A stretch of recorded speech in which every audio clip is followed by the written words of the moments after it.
All right, welcome back to another episode of Rewiring Health. And this is going to be a really special one because it's really cool because Melissa Kim Corter is on today. So I'm so honored for you to be here. And we're actually related. So it's actually going to be even cooler to kind of dive into a lot of these things. So thank you for being here, Melissa. Thank you, Kelly. I'm honored. I'm so excited to chat with you today. It'll be fun. Yes, definitely. So I know there can be so many things that come in here that are really just going to benefit so many people and really dive in deep to understand themselves a little bit deeper so that they can navigate life maybe with not so much resistance. So I want to start off. How did you first get into doing what you do today and the people that you help today? Oh my gosh. I love how, like, what you just said about the resistance, because that's literally what landed me in this experience. I had so much resistance. I had so much just uncertainty. I didn't know, I wasn't taught how to handle or process emotion. I wasn't really, I didn't have it modeled for me how to look within. So I became kind of like a seeker, and I just found myself out in the world, just seeking and looking and trying to figure out, like, I had this sense of there's something more, there's something beyond what I know to be true about life, about the self and the soul. And I had all these really deep questions and no answers, no place for that to kind of land. And so anyhow, what happened is back in 2003, I started to take some classes and courses around meditation, probably more spiritually oriented types of classes, personal development, things like that, really on this quest to help myself with my inner critic, my self-doubt, to understand myself better. And through that process, realize the value of not only doing that in like a self-inquiry kind of a way, but that some of the things I was learning, people were curious about. So they would start asking me all these questions. And through that experience, it just one thing after another created an entire business out of supporting people. So it was this inner desire to know myself better somehow turned into wanting to also be of service to others with that same type of curiosity or that seeking nature. Yeah, oh, I love that. And it is, excuse me, it always seems that it is like our own struggles that lead us into the direction of like how first we help ourselves. And then it's like once we figure that out, that's really becomes our gift and how we can show up in the world. And it's amazing that you found that and then we're able to turn that into something that could help a lot of people. And when you talk about some of the like the things, the self-doubt and all that, what did that look like when you started to overcome that, started to work through that, started to understand that a little bit more? What were those beginning steps when you started doing that? It was so messy. Yeah. The beginning was just so messy, which I think is just refreshing to get out and to say, because a lot of people feel that way. Yeah. But it was messy. It was very uncomfortable. And I didn't realize at the time that as I was facing those things, learning about different ways of processing emotion, being with myself, like all of these very intricate ways of thinking, feeling, and being came with a little bit of how do I say it? Almost like a breakdown of the person I thought I was. And Mhm. even though that sounds kind of negative, it was really a positive process. It just didn't feel so good. So the messiness was sort of challenging those doubts, those insecurities would sort of spring up others. So, for Mhm. example, if it's something like, even let's just say starting my business, the thoughts of like, well, who are you to do this, and who says you can help other people, or those kind of things that a lot of us have.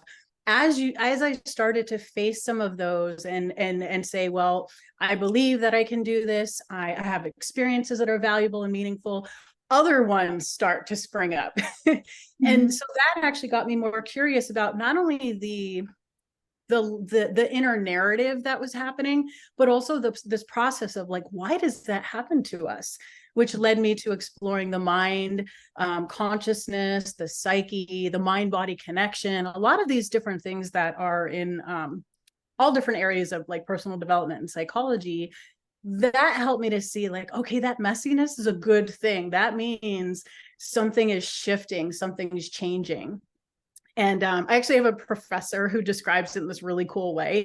He's like, imagine like you're doing all this work on yourself, and it's kind of like somebody broke into your apartment or your house and rearranged all the furniture, and now you're trying to figure out like how to navigate it.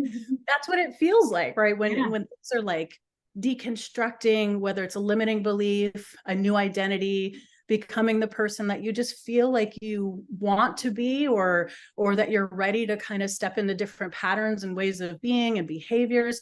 And it is like a rearranging of the psyche in a way. And so that was so messy and uncomfortable. And also what makes it those changes feel a little more rooted in a sense of self versus an external thing that it can be really easy for us to reach outside of ourselves for change and transformation.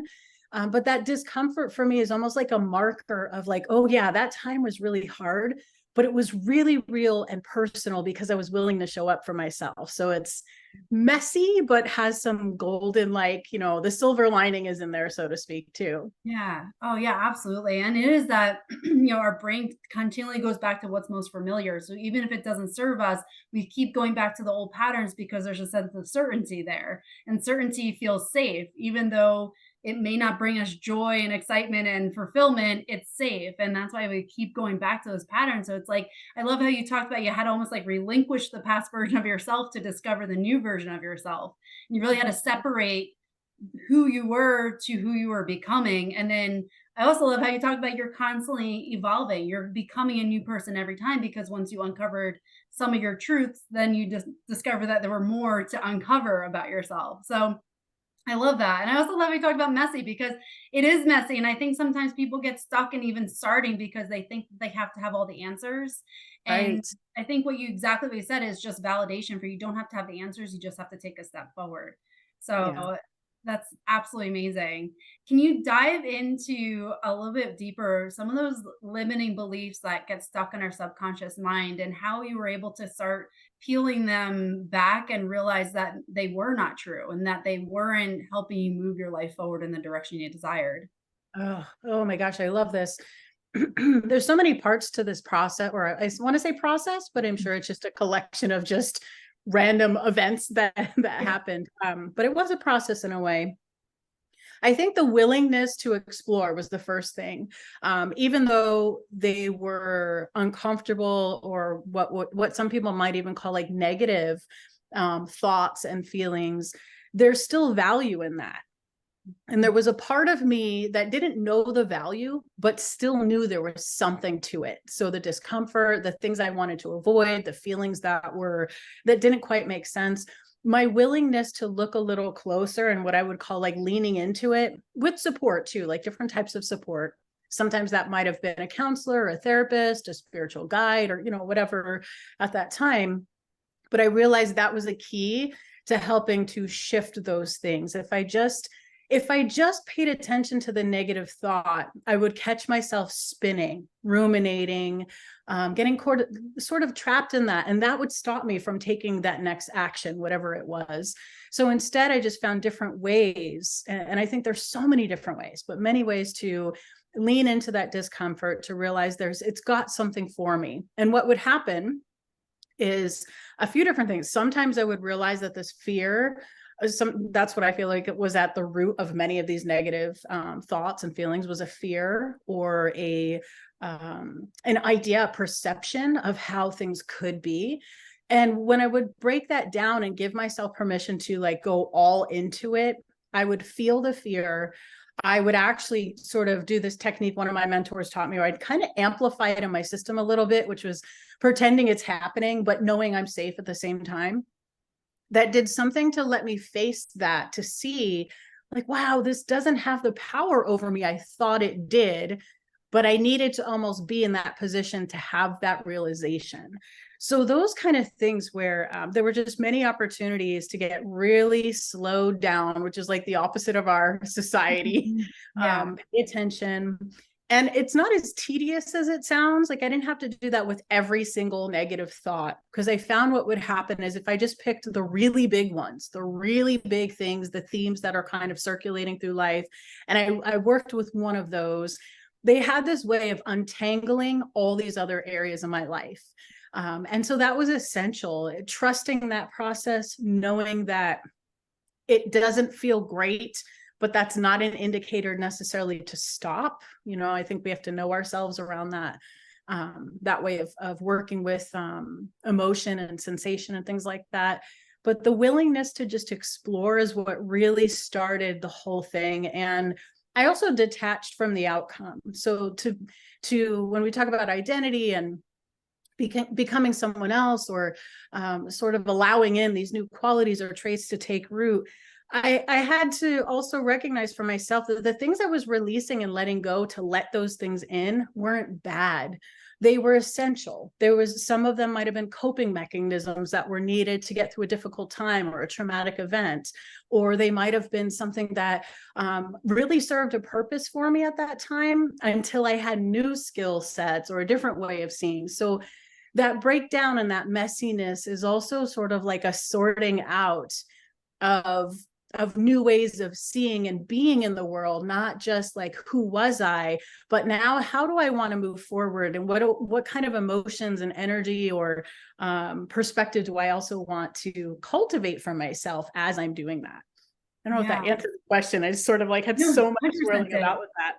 Yeah, no, and I love the word willingness, because willingness anchors it down. It really does, because like we're always willing to do something or not do something in our life. And it's like, at what point are you no longer willing to accept what you are living in or experiencing? And it's like, once you change that willingness into, I am willing to do the work to not live this way, that's a huge transition. So no, that's a huge part there. And I love how you talked about like leaning into that discomfort and recognizing how the discomfort is part of the process, because for many you might feel that and be like, oh no no no, something's wrong here, like this feels too off, like, but having that awareness and even just saying it here, it's like for some people who are working through that, it's like that again just tells you that you're on the right path, because if it feels uncomfortable, you're probably working through something that you need to work through. So that's amazing.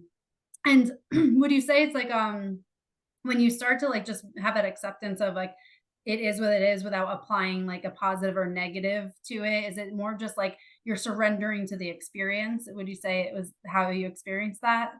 Yeah, it's and what we would say, like in a psychological way, is we're shifting from being dominated by the ego, which is good, and we need the ego, and it's a healthy part of us and we need it, and it helps us with boundaries and all the good stuff, and it can be that part of us that really dictates that level of safety we're trying to find in a moment.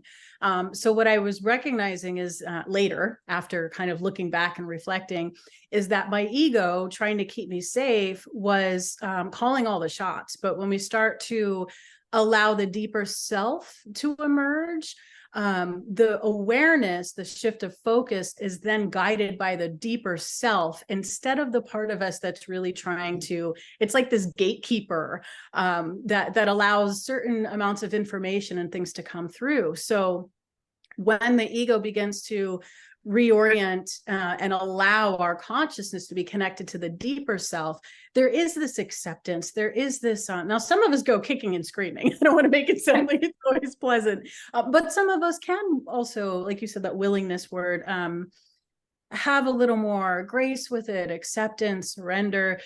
But either way, what's really amazing that I'm discovering more and more as I just go through this life is when I allow that part of me, that deeper self, whatever you want to call that, you know, however you refer to that, whether it's soul, higher self, whatever, it doesn't even actually matter. Just knowing there's a part of you that is more wise than the part of you that wants to control.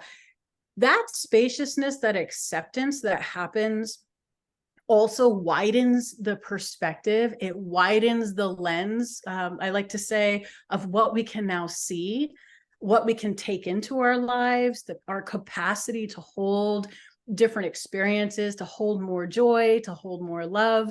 So that leaning in, that willingness, the acceptance, even though we're talking a little bit about like how uncomfortable it can be, the payoff, the benefit, and like the reward of that, we have so much to gain. And I think that's the piece that gets missed in a lot of this is we think of focusing on the pain or only looking at what is disrupted or not as harmonious in our lives. And that is so important. And I think it's helpful to add, and the reason we can also want to do this is to have relief, to have more hope, right? To like widen our capacity for all of these other things that want to move through our life.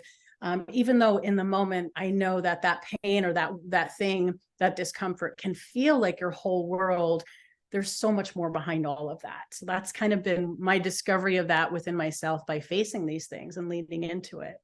Yeah, that's beautiful. And it's just again validating why this is important to do and to dive into yourself a little bit deeper, and that there is expansiveness and new perspective and everything when you do expand yourself, like you do see things through a different lens. For some people who feel like this feels foreign to them, they haven't even started in this process. What do you think keeps people stuck or feel or keeps people where the ego is completely dominating them and they can't Oh my even gosh. see outside of that? There's so many things. There's so many things. Sometimes one of the first things I think of is this idea that change has to be hard. I think what we're doing sometimes is there's a part of us that's scared and doesn't know what change actually looks like or feels like. Even we can see this even in just in the change of seasons, moving from where we are, fall into winter or any other season of the year. There's a process that's underway. And I think sometimes when we feel or we notice that, some of us feel things very deeply and some of us notice these changes in other ways. It can sort of trigger a little discomfort or anxiety. And there's something about that I think tips off the mind and the ego to be like, oh, watch out. This is going to be really hard or dangerous. It's not safe. Let's not go there. So even though where we're at might feel incredibly painful, like we're really, really stuck and we just don't know what to do, there could be a deeper part of us that's sort of like contradicting where we want to go. We call it like a counterpart to us. And if we can lean into that and say, I'm just, you know what, it's okay to be afraid. It's okay to be scared. It's okay to not even know what to do or how to do it. There's something about that acceptance again that I think begins to set something else in motion where all of a sudden, and this is where like the conversation for me always kind of shifts into like synchronicity, but Yeah. there's this kind of alignment, if you want to call it, that happens. And maybe you accept, I don't know where to go. I don't know what to do. I'm in a lot of pain or struggle physically, mentally, emotionally, whatever it might be. And all of a sudden you just decide to go to the bookstore and a book falls off the shelf, or a random friend just starts mentioning to someone to you and says like, oh, I saw this article or this thing that this video that this person did. And it just speaks to the thing that you're feeling. So the most powerful and sort of hidden part to this is that it can feel really scary, and there will be something there to support you. Sometimes we have to make that effort and sort of like pull ourselves forward into it. But other times, if we just kind of rest for a moment in this idea of, I don't know what to do, but I'm open, and then just notice and pay attention and give yourself a little time there, you'll start to see things showing up. You'll start to see things happening around you.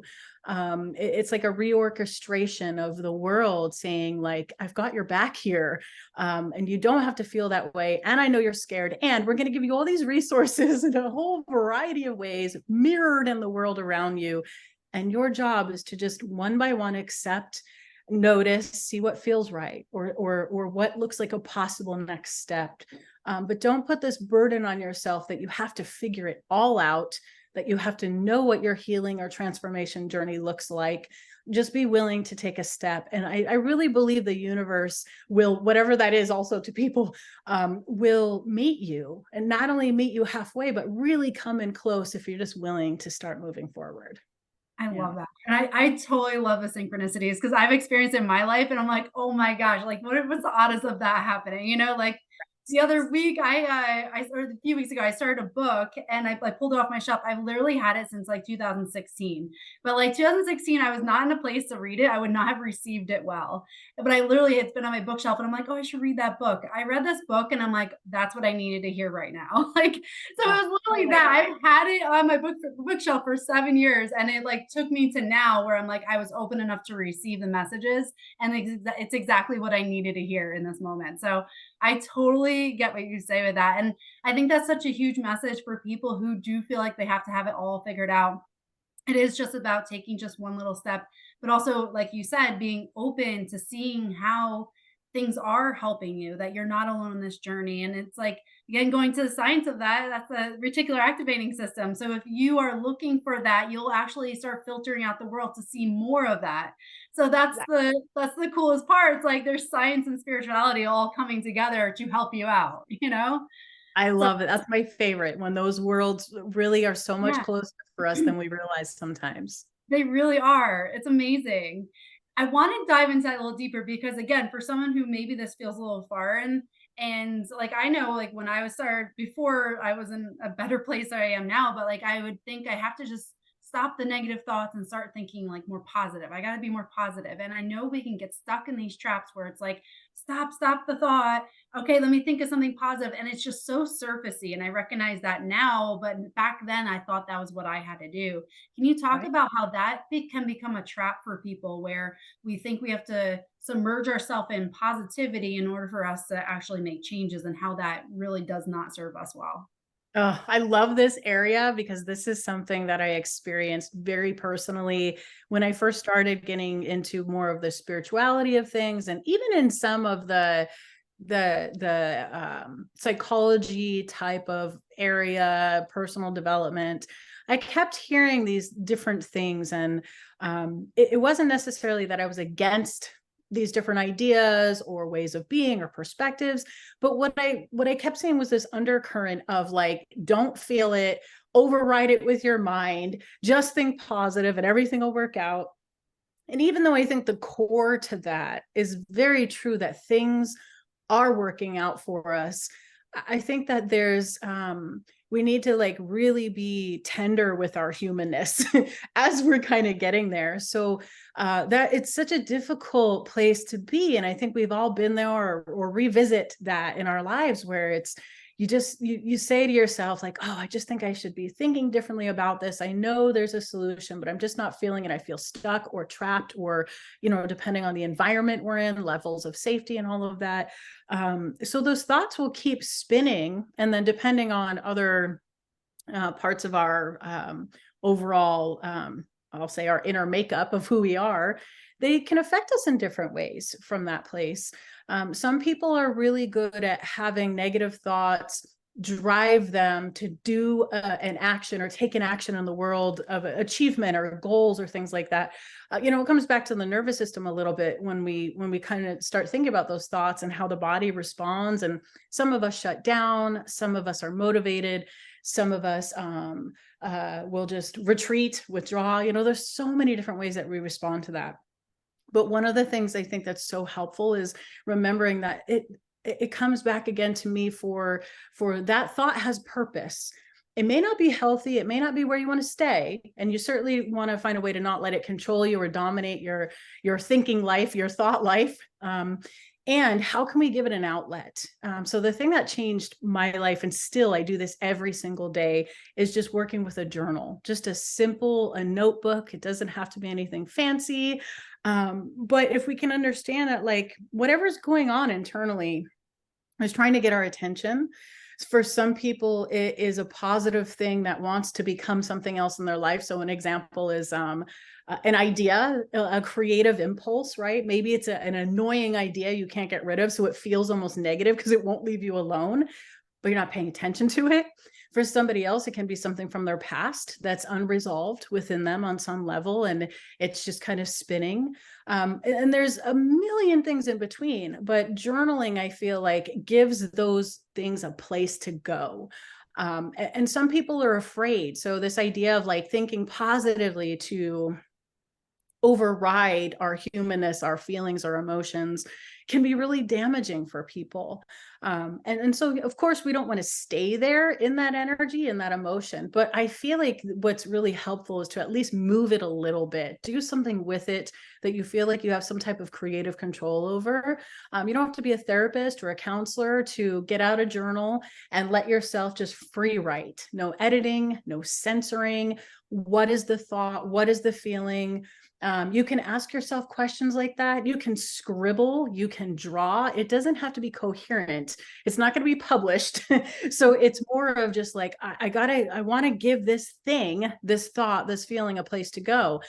And I feel like in a lot of and I'll call them communities. I don't really know what else to call it, but in a lot of places where it's overly spiritual, overly positive, don't focus on that thought because it'll grow, it'll expand. It's like, well, actually, it's probably going to keep growing and expanding if we don't give it the attention it wants from us, because it's trying to serve us on some level. So journaling is a great way to be like, I don't know what to do with this or how to shift it or heal it or whatever, but give it a place to land, and you can never revisit it again if you don't want to. But there's something about getting it out that gives us a sense of control, a sense of we're doing something, we're taking charge, and can get us to sink a little deeper into what is really going on here, instead of the going right into, like, let's say affirmations or positive thinking. It's almost like we're trying to cover that up.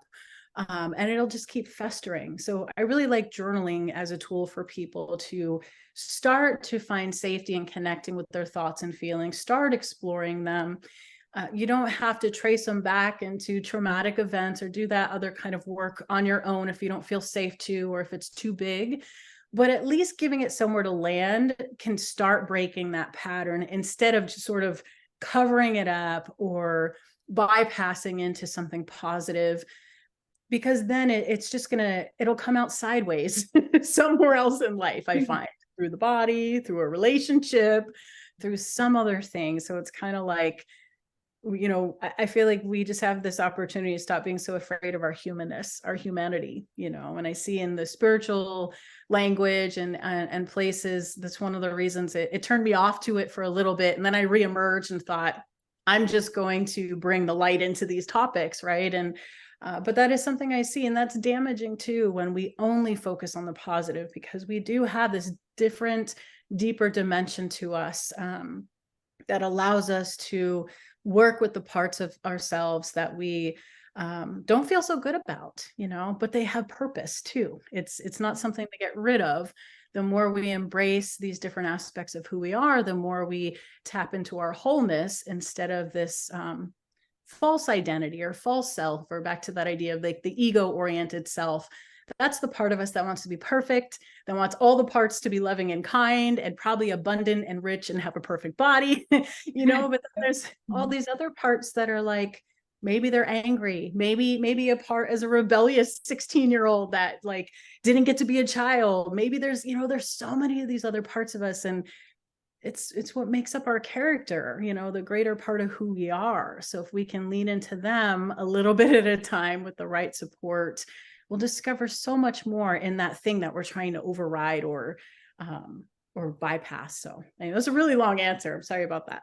No, I know. I love that. And journaling is it really is such an amazing tool. And I love how you said, again, do it messy, because can become a trap too. We're like, I didn't write that right. And then it almost backfires. But so it's like, again, giving yourself permission that this can be whatever it is. And it's just to get it out there and really know the purpose behind it, rather than like, this is something I should do. Actually understanding that. I think you described it beautifully, like how that can really be such a beautiful tool to get it out of your head and really start to understand yourself deeply, and see that contrast in some of those harder things or challenges versus some of those things that we strive for, some of that joy and bliss in our life. But it's the contrast that makes each part beautiful, and that is really who we are and how we can become a greater version of ourselves, and in understanding and allowing that contrast to be. So yeah. I love that. When we talk about energy, because again, we can kind of get stuck in those like lower energy, like vibrations, like fear, guilt, shame. And it's like, even when we're trying to help ourselves, sometimes there can be like this overriding shame that just is hard to shake, or guilt in that you feel like you should be someone different, you're not. How do you cultivate higher energy levels? How do you get that in yourself? Or what are some things you would recommend someone do if they've been living in years or decades of guilt, shame, or fear? Oh my gosh, I work with this so much, and I myself have been in that. I just came out of a 3-year period of that. It was really difficult. And there are many ways. There are many ways. When I think of that, so even just talking about shame and guilt, for some of you listening, you might already have a sense of like just feeling the heaviness and the weight to that, and how that might sit in the body, or how that might bring up memories or thoughts or experiences. Like we all have these different associations with guilt and shame and personal relationship to that. And I think part of it is learning how to break these cycles, which sounds like a huge responsibility for us that are like doing this kind of work. But really what I'm thinking more of is it's pattern interrupts too. Like how do we interrupt the pattern until we can get a little distance from it? Because, and it sounds contradictory, because on one hand we're saying like, okay, lean in a little bit to the discomfort and to the things that don't feel so great. But at the same time, sometimes we can be leaning in so much we're like saturated by it. Yeah. So it's like knowing yourself kind of, and where are you in that, not necessarily needing to know where you are in the journey big picture, but right now when you think of that, it's like, do you feel like you've just been immersed and it's really heavy and you're kind of stuck in it? In that case, I would say moving your body a little bit is super helpful. I have this thing where I will take my problem for a walk, or I'll take my sadness for a walk, or I'll take my grief or my shame, whatever. I like to, there's something really healthy and helpful about identifying it, but giving it a form. So you can give it a name, you can give it a form. You can actually, I have one of my clients had this great idea where she found this rock outside. It was just like a tiny rock she could put in her pocket. And she named her rock, but identified it with one of the emotions that was really sitting heavy with her. And she put it in her pocket when she went for a walk. Oh, I And like so that. it's like, I'm going to go walk with this Yeah. emotion.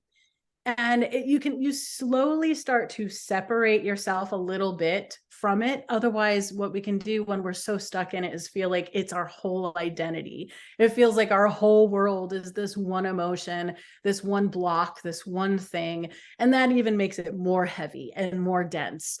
But we can start slowly separating it in a healthy way, separating versus like dissociating from it. And going for a walk is one of the things, even if it's on a treadmill, like if you don't have access to a place to go outside, or the weather is awful, something, just walking around the house. Because as simple as that sounds, the minute you get up and you move your body through space into a different room, there's a lot going on internally that you can't see. And your subconscious, your unconscious is sort of gauging a lot of different movements and things about life, and noticing details that your conscious mind isn't even aware of. So just something as simple as, I'm going to identify with this rock or this stone or this other physical object. I'm going to call it this emotion, and I'm going to walk with it. Then what I do is step into something that we use as a tool. It's called active imagination. And this is something where you don't have to go into a deep, relaxed state with it. It can be while you're walking, and you just start kind of asking your rock, your stone, your tool, I notice that when you're with me, I feel this way and I don't like it at all. What are you trying to show me? Because I'm not understanding. Or can you show me this in another way? Can you help me understand? And walk and just be still. Not still, but silent while you're walking, kind of like a silent meditation. I recommend people bring a journal, because sometimes just a little random thought that you think is nothing is a tiny thread that will open you up into a whole other area. It's pretty amazing what happens when we give space and a little bit of like I call it like a healthy psychological distance from our feeling when we're really deeply enmeshed in it, to start having some inquiry with it. And the other thing some of my clients have done is let it take on, and again, you have to know yourself for some of these exercises. If it feels like it's too much, I would trust your instinct and don't attempt it alone or something like that. But the other thing is allowing it to have like a cartoon face, and sometimes by making it like, let's say like Frankenstein, like this creepy monster, kind of comical in a way though, where I don't really feel threatened, but I don't really like it. There's something about that too, playing around with these ideas, we can soften our resistance toward these feelings and emotions. Dialogue, we know that we're doing this intentionally. It's not a fantasy. It's not something that we're fueling. We're not saying it's real as far as anything like that, but more of just giving these emotions and feelings a place to be, to exist, so we can gain a different perspective. Because when we're so deeply in it, it's hard to see clearly. It's funny. I was talking with someone a couple months back, and we were sharing. There's a wonderful author. Her name's Marianne Woodman, and she talks a lot about the body and emotion. And she says, and she has this quote, and I'm not quoting her directly, but paraphrasing. It's something like, "The body's so close to us, we can't see what it holds." And it's kind of true. Like it's Yeah. right here, right? It's right here, and the things that are right in front of us, we can so easily overlook. So finding ways to create a little bit of separation from you and that feeling, so that you can feel safe to explore it further, can open a new dimension of meaning and what it might be trying to show you. And that might require support from someone else or a trusted friend, or, if you're really good with that kind of stuff, again, the journal.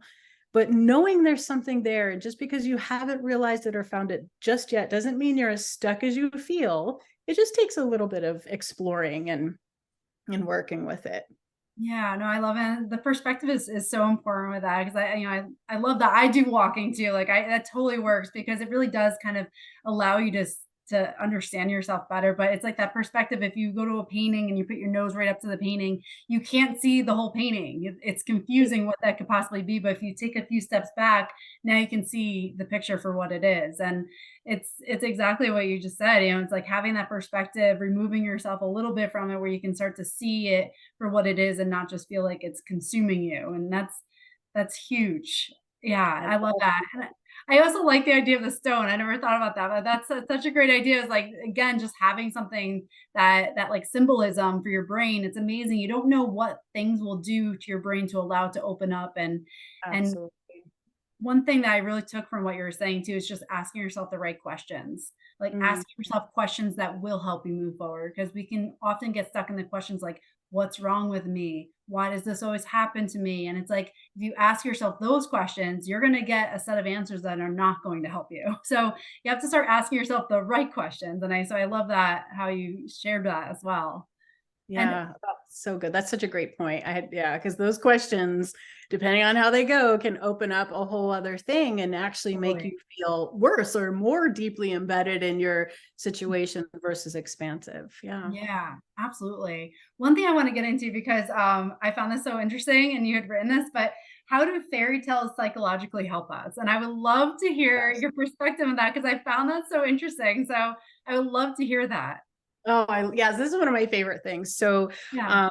part of the training that I'm still currently going through, was a big part of my schooling, is understanding how the psyche works when it comes to looking at film, looking at art, looking at storytelling, and it's so interesting. And we already do this. We notice where, for example, somebody shares something with you, maybe it's a personal story that of like something they went through, and you might recognize parts of what they shared in yourself. You might recognize there's a parallel of maybe the situation, maybe the perspective, maybe how it felt, the feeling, quality, or tone of the experience might, what we would call, like, it would start to resonate with you. And so there's something there where it's like, oh, I understand that person because of maybe my own way of relating to that, right? So that whole entire process is the same thing with fairy tales. And it's really fascinating because there's this deeper meaning, this symbolic meaning that's hidden in fairy tales, from the clothing that the characters are wearing, how they walk through the world, the places they find themselves. So a lot of fairy tales, and I should say, let me back up a little to say that a lot of this perspective comes from what's called Jungian psychology, which has to do with the work of Carl Jung and studying these different parts of the psyche, and knowing that there's this hidden part of us that he would refer to as the unconscious. And it's got amazing, wonderful, magical things. And then it's got the parts of us where, we don't really care for, all of that kind of stuff. So in a fairy tale, most of the time the characters will find themselves like going deeply into this forest, into the dark wood, they would call it. And the idea is that that is a part of us moving into the unknown or moving into the unconscious. And then the figures, let's say we're on a path in this dark wooded forest. All of a sudden, there's these creatures that are usually in the tale. Maybe there's a bird or a deer or some other type of animal that kind of shows up on the path. And the idea is that these are like the helpers or the messengers. There's a belief in fairy tales that crows and ravens and birds like that know all the secrets. So often they'll show up on the trail to kind of tell us the little secrets and help us see things that might be hidden. Anyway, there's all these really cool, like symbolic ways of thinking about tales and stories like that, and understanding that when we read something like that, it is a way of doing that psychological distancing, because you're looking at something externally.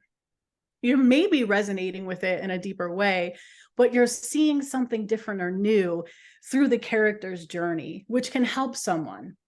It can help someone. So you can take films like The Wizard of Oz and look at the yellow brick road and everything that Dorothy goes through. And the man, at the end of the film, it's like the big veil comes down, the curtain comes down, and we see what's behind there. And there's all these different ways to symbolically walk through film and fairy tale. But you can pick a fairy tale. I do this a lot with clients that are trying to overcome a lot of things from childhood, whether it's trauma or whether it's just building self-worth, and things like that. And I'll have them pick a fairy tale that they identify with as what we would call the wounded child. And it's really a beautiful part of us, but it's a part of us that maybe still is harboring resentment or pain. And on some level, which I don't know many people that don't, have something like that. Right. But what we would do is think about, like, okay, what is a tale that wounded child part of you would choose to use to express how they saw themselves? And it might be something like, I had a client once say The Ugly Duckling. And then she worked with that though. And so even though at first it's kind of like, ooh, it's sad or it's uncomfortable. What we did is pick a different tale. Like, okay, now where are you going? What does that tale reveal to you? What does that fairy tale contain? So you might start with The Ugly Duckling, but then you might move into something else that, like Little Red Riding Hood, even though some of the old school versions of these fairy tales are very graphic, they're meant to be, right? They're meant to trigger and stir things up. Right. Also, these deep lessons of learning to trust yourself on the path, to look for the helpers, to listen to the wisdom and the guidance, to know that you're going to find your way, to know that the things that aren't always what they say they are will reveal themselves if you trust yourself. And so there's not only is it very magical, but it's really psychological too. And it's like we said before, that spiritual and that scientific comes together. And those are ways that we can safely explore things without re-traumatizing, but also with creating something that feels sort of enchanted and magical and gets us in touch with those younger parts of ourselves that really want to bring that spark back into life in the present day. So things don't feel so heavy or intense, but we're still very present in our lives. Yeah. Does that make sense? It does. I love that. I feel like I'm not going to look at fairy tales the same way now. Like Right? after this conversation, I'm going to go read my son tonight, and I'm going to be thinking about things differently. That's usually what happens. Yes. I love that though, but it just again gives you that different perspective that there's always deeper things, and like our subconscious mind works so well with stories. It ingrains that. And so it's like that again just allows us to go deeper. And I love that. I love that idea. I've not heard that before. So I absolutely love that.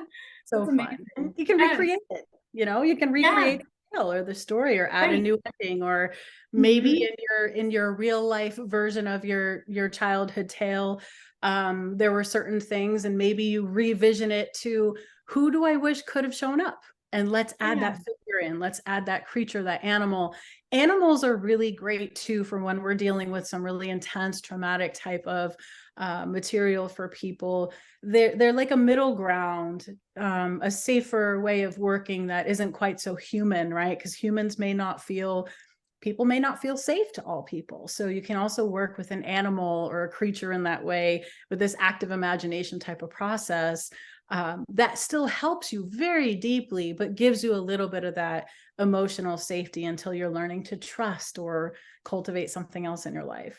I love that. And like trust is such that's it. Like I love Right? how like you just that's it. I mean, it's just learning how to trust yourself. And we don't sometimes we don't even realize how little we trust ourselves until we start trying to learn how to trust ourselves Oh again. yeah, I absolutely. love that. Like that could be a whole nother episode right there. Absolutely. Oh, it's so fun. It's so I fun. know, It's right? really Oh my revealing, gosh, I feel like we insightful. could talk about this all day, but like I just want to, for anyone who want to connect with you and really touch base with you, how can they connect with you? Where can they find you? Thank you so much. You can go to my website, which is melissacorter.com. You can also email us, melissa@melissacorter.com. And yeah, I love working with people in this way. We have all different types of things going on throughout the year, different ways to experience it.